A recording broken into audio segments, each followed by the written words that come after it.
Hey guys, my name is Kendrick and welcome to the ENFP Male channel. What we're gonna do in this video series is we're gonna cover topics that involves being an ENFP male. Whether that be how our functions work, what our saviors and demons are.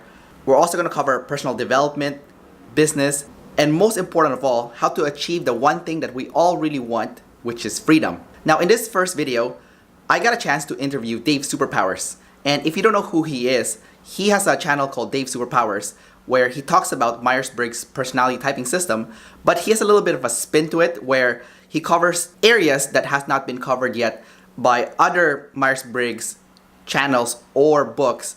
And he's actually figured out a way to type somebody accurately through a double blind test, which has never been done before in Myers-Briggs because a lot of people mistype themselves, and he's the first person that has a pretty high rate of success when it comes to two people typing the same person. So without further delay, here is the interview with Davesuperpowers in the backseat of his car. I know that sounded really bad.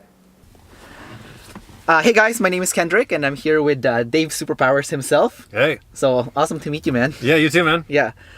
Just to add some context to this, I first started watching Davesuperpowers' YouTube channel back when I first moved out, when I only had enough money to pay 1 month's worth of rent, and I didn't have a job. And at that point in time, I didn't know what to do with my life. Good old days, right? Yeah, it was a real struggle, and even though I suffered, I learned a lot watching his videos, and I got to a chance to learn how to use FI and TE, which back then I had no clue what they even were, because all I was using is probably NE, which is pretty sad, just using one function.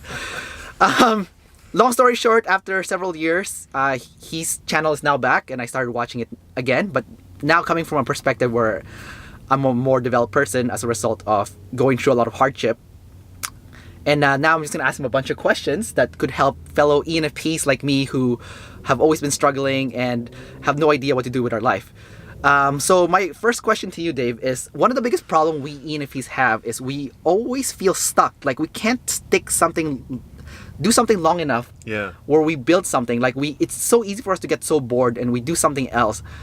And we end up from one dead job to the next. And we just don't build anything meaningful. And as a result, we end up feeling stuck instead of free, which is what we really want. We want to be free to do the things that we want with our life, but we can't be free if we haven't built anything meaningful, make enough income. And so what would you say to people who are stuck, Yeah, totally. Yeah, what we've seen work is, here's an analogy, because I know ENFPs like analogies. Sure. It's kind of like when you're a little kid and you're afraid of somebody breaking into your house because you're afraid of Santa Claus. Yeah. You really lose that fear a lot when you realize Santa Claus is not real. So there's still other things you got to deal with, but once you know the truth of the situation, the fear starts to go down dramatically. So one part of the things that has really been the truth for us is realizing that these functions are not real. Like we'll believe in them. The ENFP will believe in NE like a kid will believe in Santa Claus. Yeah. And so what I mean by that is like a person will feel like I have to do more options. I have to look here, I have to look there, because my whole body gets flooded with all these happy hormones when I go and play the more options game and I give into the NE. But really seeing this stuff at scale, realizing, oh, wait a minute, that is just kind of like almost like an imbalance that I'm born with. And then it's a choice to give into the distractions or the choice to give into eating the junk food or any one of these examples you can give. And knowing that, oh, this isn't a real thing that's happening to me. This is something that my body is wanting to do. And I can realize that this is happening to a lot of people out there as well. And I can choose to kind of fight against that and to say no sometimes and to build up discipline slowly over time. Yes, it's going to be hard because you're fighting against your body. Just like, if you ever try to eat, like go off of sugar or whatever, like it doesn't get necessarily any easier to resist the donut. So you can you can get stronger, you can build up the discipline, you can build up the habits, you can build up the skills, but your body's always going to want to eat that sugar. The NE is going to always want to have more options and look for more new. So with the ENFPs in particular, they're really good at figuring out stuff. So they can intellectually get stuff really, really quick, but then like emotionally, mentally, and discipline-wise, like it'll take them forever to get it. So that first step helps a lot for them to know this is something that my body's going to naturally want to do, and then I can start to put in the process to start to say no, and then know that now that's going to be the SI game of like slowly building up your skills. It's more of you're building up your strength to hold off the NE rather than trying to really, go on these wild ups and downs of wondering why this is happening to you, So just to add on to what you're saying right now, I can definitely see the very big picture, and I can even break it down to the small points of what I need to do. But just getting started, like opening my laptop, and let's say I have to edit a video or film a video or make a course online, it's so excruciatingly painful. Like just that small step, you know? Yeah. And it is. Yeah. One of the things that's helped me out, this happened, I don't know, maybe 7 years ago or so. I was actually listening to some bodybuilder guys, and it was them talking about, like, with me, I don't struggle with the SI, I struggle with the SE. You know, very similar common struggles, right? But they were describing, they're like, it doesn't get any better. The pain doesn't go away. And like I just all of a sudden realized, I'm like, wait a minute. If I could start to think, how can I overcome this, even though I'm going to leave the pain and the lack of motivation and all that, like just adding that to the puzzle to solve. Because I kept having this unconscious thing of like, oh, I can get started once I can solve this lack of motivation thing. Oh, I can get started once I solve this distraction thing. Like, wait a minute, what if I got started and I factored that in? That never went away. In fact, as I got older, what if that got worse? You know, what if those bad feelings got more intense? Then how would I structure a way to win where I could overcome that? And then that starts forcing your brain of going, well, I would have to break things down into smaller steps. I'd have to have accountability. I'd have to set goals. And now your brain starts looking for different challenges to attack the problem, because you really start to realize as a grown-up, wait, this doesn't get any easier. These painful feelings that I've been feeling, these are real and they don't necessarily go away. And I got to find a way to win with those feelings here, because, and there's where competition helps, that guy over there is going through the same kind of pain and frustration I'm going through, and he's finding a way to push through it, and he's going to steal my lunch. And I would use stuff like that to kind of try and get myself into the game. so you have to kind of figure out a way to get your back against the wall, essentially. Yes. Until you have no choice at all but to do that thing that you need to do. Yes. Otherwise, some other asshole is gonna take your food, as you could say. Right. And get used to, it's okay that it sucks. It's okay that it's frustrating. It's okay that all you did was just open up the book today and run away, and it took you 3 days to just get to that. Because if you could start to go, it took me 3 days to just open up the book, and rather than going, oh my God, what's wrong with me? And then trying to want to start over the process and figure out what's wrong, just like, and that's opening the book. Great, now I got the book open. And maybe in the next week I can read the first page. And you start to work with that progress. Yeah. You know, and that way you can, then what happens is you will eventually start to get teensy bits of motivation from the little bit of progress. Because once you get into page 2, you're like, well, I'm on page 2. Now it took me a month to get here, but I am on page 2. I'm past most other ENFPs that couldn't even get here, or whatever. You play these games with yourself, you're trying to talk yourself through it, you know? So you have to build micro momentum then. Totally. So just to add on to this, I read a book before called Stumbling into Happiness, and there was a chapter where this guy had a rod go through the bottom of his chin here, over his head, and a piece of his brain came out, which turned out to be the frontal cortex. Now, what they realized was that part of the brain was what was responsible for planning, because he was actually able to function normally without it, and he actually felt happier. But when they asked him to plan something, he couldn't see anything. Wow. But he was happier. So would you actually say that intuition is actually a bad thing? Yeah. Because even though you're so smart, you see all these connections. Yeah. You are so miserable as a result of just seeing all the problems that's coming up to you. Yep. Yeah. What can you do to just shut it off, or at least, not have it take control of your life? It's a really good point. Like, kind of the thought experiments of looking at that in context, because Shani and I have looked at that as well. It's like, because we'll watch at our place, we'll see a lot of squirrels going around, and they're so dopey and happy, especially in the springtime, and they don't know it's coming. Like, if they knew how hard the winter was, or that the birds are after them, they wouldn't be as happy and as silly as they are. And so, like, seeing the animals in context where they don't have this overactive frontal lobe going on, where they're thinking about next year, the stock market, or the crops, or their kids going to college, like gosh, they're only worrying about the problems in the moment, like the guy went through, you know? Yeah.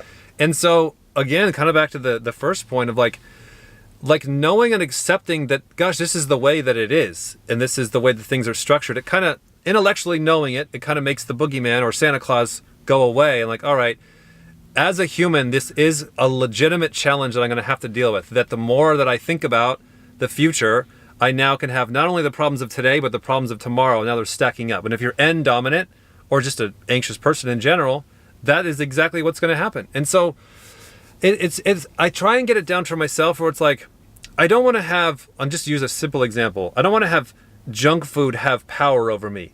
I want to know if I go to my friend's house tonight, or we hang out here at the meetup, and if I eat too much and I put on too much weight, well, I'm not going to cry foul.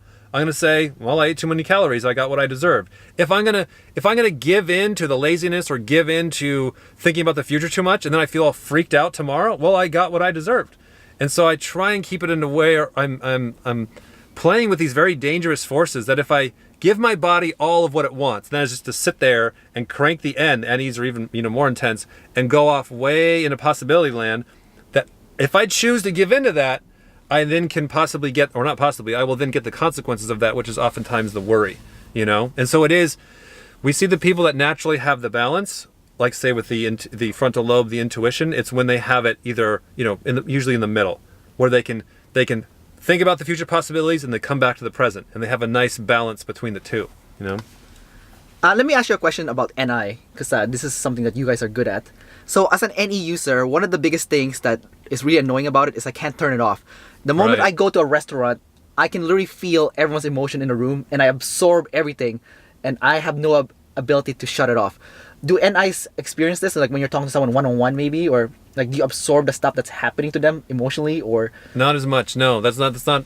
Yeah, what you're describing there is like, it could be even like NETE, or people with FE as well will be the same thing, like especially feeling the emotions of, or feeling the vibe of people in the room. That could be the TE or the FE, where you're not only picking up possibilities from the observational world with the NE, but then you're also picking up tribe vibes from the TE or the FE. Yeah. And that's what we'll call like a double extrovert.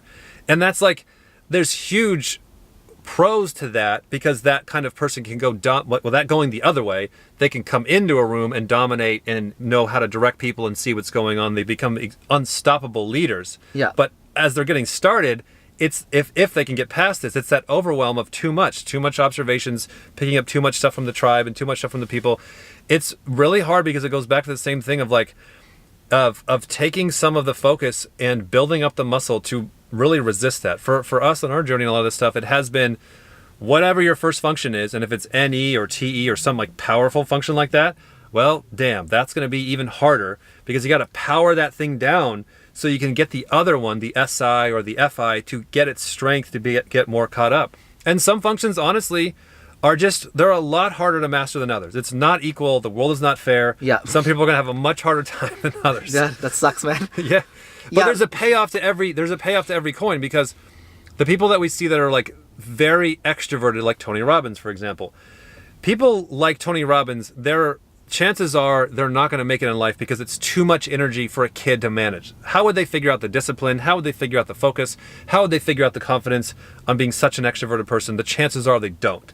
But those that do, we see them as like myths and powerful heroes, like Tony Robbins, literally, because he was able to harness that power and manage that discipline and learn how to walk into a room and turn things off and to stay focused. And he had to go through hell for it. He had to go through hell for it. But on the other side, he's now just got the muscles to, the intellectual muscles to just push through anything, So would you say we should emulate someone more like Owen Cook, because he's an ENFP and he's blasting all the time, and he seems to be getting shit done on his RSD. And he talks a lot about what he had to go through to get there. He talks a lot about this story, about how hard it was for him to focus, how, Asperger's like he was. He couldn't read people. He had a really hard time with a lot of different things, of how he had to really put a lot of focus on himself to get him to build himself up. And a lot of it was like, honestly, like if you can combine the knowledge of this self-growth stuff and be lucky enough to have some really painful things in life, if you can get that combination to match up right, that seems to be a very common spark. If you were to go watch the biography channel or whatever and go study 100 people that you look up to that are very successful, you're going to find this intense intelligence of self-growth or something they got into with the mind and pushing themselves and discipline and reading books or whatever, mentors, right? And you're always going to find the darkness and the pain. It's always going to be there. And it's these that they really go side by side. Yeah. You can't. Would you follow somebody that's never been through it? You're like, why would I? I've always been good. Yeah. Life's always been great. Why would you never had any problem? Yeah. I want to switch over to more business questions. So I've always admired INTJs because you guys are so good at making money. Like one of the biggest problems that a lot of ENFPs have is we're always broke, essentially, because we're always spending money. Yeah. And we don't take the time to build up our business. So a lot of us are interested in online business because it gives us the freedom to work from anywhere that we want. Right. And that's very ideal for a lot of us. So what kind of advice do you have from your perspective as an INTJ that we could utilize as ENFPs? Because we don't have your laser-like focus, but we'd like to have some of it. Right. So how can we borrow some of your laser-like focus? I think exactly that. I think that's how I look at it. I've noticed in my own life that the best friends I've always had in my life usually coincidentally were always ENFPs, and I've always just been ruthlessly good partners. When I did the RC business, my buddy Keith, ENFP, he was NETE as well, and so like I've always found that like he needs to steal my focus, but I need to steal his ability to constantly see what's coming, because the problem with the INTJ in business is they do get focused, especially now today with the internet. If they don't have an ENFP, I don't mean that literally. Sometimes you could have a person who's playing the role of the gatherer, right? Yeah. Somebody who has their head up looking for what's coming next, that INTJ is going to focus themselves right off a cliff, Now, if they coincidentally are focusing on the right thing at the right time, it's going to be great. Yeah. And so I think in business, it's so much about partnerships. And if you're in a position where you don't have a partner, like what I have done in my past is I partner with people in my mind and my heart through the internet. So I will literally watch people like Owen Cook or my buddy Keith or other ENFPs, and I go, I need to pretend that I have them here. I need to pretend that I have their ability to gather. So for the ENFPs, a lot of it is just, again, back to originally, like kind of like playing tricks in your mind of how could you role play of like, all right, all I want to do is gather and look at more options and all this kind of stuff, but I'm going to work my way up to 20 minutes a day. I'm going to pretend I'm an INTJ or whatever you look up to, and I'm going to pretend like I can focus. And if maybe you can't do 20 minutes, do it for 10 minutes and then try and break your record every week. You know what I mean? So you're playing that role of the focus. And by straight up just copying, an ENFP to copy an INTJ, an INTJ to copy an ENFP, that's what I've seen work for myself and for other people. So what skills did you copy from the ENFP that's actually good? Because a lot of us don't know what we're actually good at. We just think we're, gathering monkeys that it's just scattered and we're not getting anything done because instead of blasting or building, we're just, Right. Just random things. Like I've got a lot from my buddy Keith, who was ENFP, NETE. And he really helped me in the RC business. He was the guy that pushed me into making videos for the internet. Because we were doing these planes and I didn't even think about I didn't even think about putting them on video. That was his idea. He pushed to do it. And then once we were on video, this is back in 2008. Then once we were on video, I just thought, let's just be very serious about it. He's like, no, dummy, you got to like be funny and lighten things up so people actually like you. And so today, to this day, or like the humor style I have, or I'll play around with words, I got that from him. And like he would text me over the years, like he would just say things really funny and be very clever and connect things and word things. And I would just kind of study that, like, oh, okay, I'm figuring out the pattern of how he would mess around with stuff and therefore make something more exciting and engaging and explosive, and it kind of just wakes people up and more interested. So like the NFP has a very good ability to be very clever and funny and curious with the simplest things that can get people very interested in very boring stuff, because they're always, like you said, your brain can't shut up. You're finding all these different connections. Yeah. So like sharing that is really good.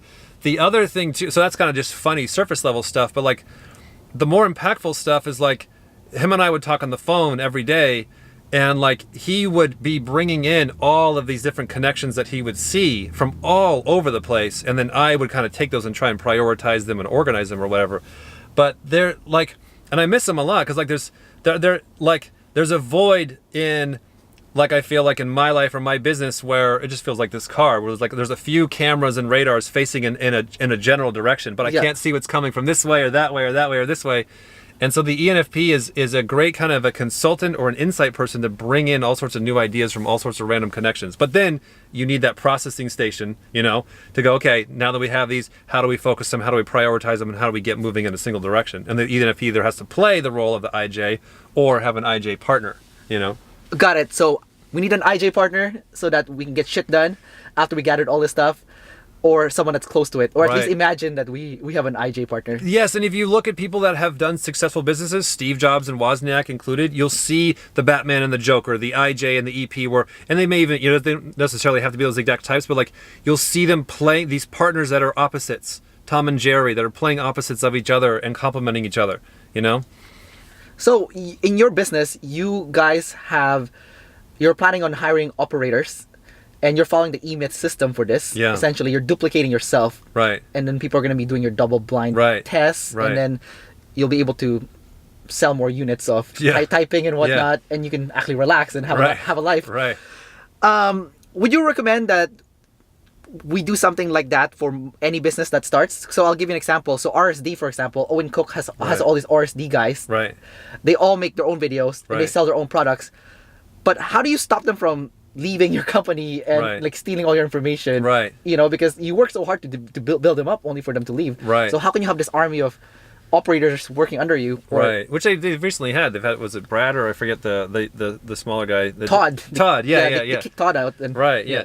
The thing is like in business, the market research, the ENFP is going to be good at this. Doing the market research, doing the actual sensory gathering of going, yeah, that happens. You know, it factors in. You know, like you're always going to have your percentage of haters or critics or people that take your stuff and they leave, and you just factor that into your, I call it like a tax write-off. Like you make $100,000, you don't get to keep all that. Yeah. You get some of the government, this and that. Like so, you factor that in at the beginning of the year or your plan. Like, all right, I am going to lose a percentage of my business and my people to this, and the other thing. Yeah. How can I still have more than enough for myself and my mission and keep moving forward? So you're just mentally and emotionally ready for it. Because then when it comes up, what I have found when I've had people in the RC business or whatever, and we'll start to see it here in this business as well, is like we are seeing it to some degree. Like people will do kind of copycat channels or take business away or whatever. I just befriend them.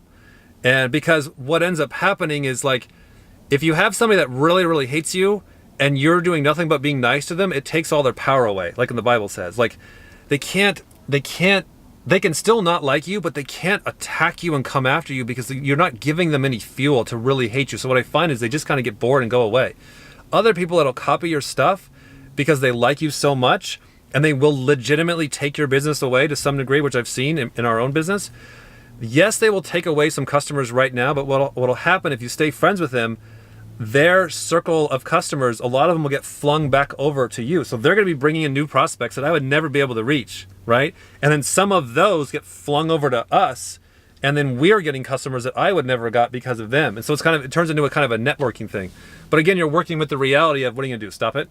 So it's like kind of like the internet marketers. They're all friends with each other, and Yeah. they're just exchanging clients essentially. Yes, and it's like the old, 48 laws of power, like, the keep your friends closer, your enemies closer. Like that I found in business to be very true. Like really pay attention to your critics, the people that steal from you, the people that copycat you, the people that try to knock you off. If you're Ford, know that Chevy is coming. If you're Coke, know that Pepsi is coming. And if you could get a good relationship with that, because honestly, like as a customer, you don't want one group to dominate. You want this diversity to begin with. So just knowing that that's coming, and you can have a very good attitude about it. But you know what? Like for me, like starting off in a business that I didn't care that much about, like the RC stuff, it allowed me to get my emotional, strings pulled. Like, oh, that's mine, and but you were my friend. Like, Yeah. Like believe me, I've been through it. I've had my heart ripped out to hell. That sounds horrible. Oh, it's been horrible. It's been absolute. It's been. I don't want to like gloss over that, but like. Yeah. I'm glad that any advice I could give is like, I'm thankful that I started in business on a business I didn't really care about. Because when you get punched in the face and you get your heart ripped out, knowing that this is my practice business, I don't want to be in RC airplanes the rest of my life, and I knew that to begin with. Then as I took all these punches in the face, I went, these are not fatal. This is not life. And Yeah. now that I'm in the personality business, which is something that that is mine, that is what I love and I want to do for the rest of my life. Yeah. I'm like, I have had the experience of it, so now it doesn't hurt as much, You just kind of condition yourself from Yeah. getting beaten up so much. Yes, and I've had to very zen. And again, like Yeah. my friend Keith, he helped how to explain to me, like, hey, this is the way it is, IJ. You can't change reality. You Yeah. have to move yourself to the oneness of the reality. You Yeah. know? So last question, man. I know you're in a rush. So you've had so many ENFP friends before. Yeah. And you've seen them grow as well as you yourself grow. What is something that you want to give them an advice? Like this Keith guy, for example. Like you clearly see something. You see them doing something wrong, and if they just change this one thing, or they just work on this one thing, or even this two thing, it's gonna make a huge difference. It's really not that big, and for you it's so obvious, but to them Right, it's like a right. blind spot to them. I know, right? So what is it like? Cause just because you know so many of them, you work with so many of them, you must know something. Yeah, I would say, and this is like the same kind of advice I give to myself, and I've seen other people take Yeah. in reversing the math. Like for an ENFP, studying somebody like Jocko and David Goggins, a couple of Navy SEAL guys. They're not ENFPs. We've typed them as ESFPs. One's double masculine, one's double feminine. You can probably tell which one's which. But the point is, these are both guys that have the EP disease, where they want to gather, they want variety, and they have both learned in their life that discipline is the key to freedom. That's literally like what Jocko says. He writes it out. Well, that's all, he says it all the time. Yeah, it's crazy. Discipline equals freedom. Isn't that crazy? And so like who's going to tell you that? Like only your own kind can really tell you that. Like it's only like other IJs are like, look, man, I hate to tell you this. I know I get it. You want to over control everything. You want to narrow down. You don't want to hear anything new. But really, I got to tell you, I haven't gone through it. You got to open up to the outside world and take in new information. Like, you know, because who else is going to tell you that? Your parents. You're geared to resist that kind of information. But like, for the EPs, seeing other people, like Owen Cook is a great one. Like, really studying from people that have the same exact struggles as you, because you don't want to hear from an IJ, oh, you just got to focus. You're like, God damn. Well, that's what they tell me. Exactly. But you're too scattered. Right, of course. You know, but it feels like a parent telling you that. Yeah. You know, like, what do you know? But like to see other EPs like Owen Cook or Jocko or David Goggins or even Gary Vaynerchuk to a lot of degree of going, this person had to go through hell to focus. And you can still see that to this day they struggle with the ADD energy, yet they still are aware enough of it to build discipline and move their way through life. That becomes very inspiring. And that's what we do a lot in our personality work of like, hey, here's a group of people that are your same type and they're losers. So like, be careful you don't go down this road and make these choices and continue to say yes to your urges. And here's a bunch of people that are your same type that are winners. And you can really kind of just copy and model and learn what they did, you know? Will you publish more lists of EP mentors that we can look into in your for sure. website? Yeah. All right. Well, cool, man. Thanks for doing this. I really appreciate it. And man. Loved it. Absolutely. All right. Well, until next time, we'll see you guys. All right. Bye. Great, man. All right. Thanks, dude. Yeah, dude. I don't know. Good questions, good interview, good discussion. I think it's still recording, actually. Oh. Don't say anything that... Did I say some bad words? Yeah, actually, I was going to tell you, you can drop as many F-bombs as you wanted. Oh, shit, motherfucker.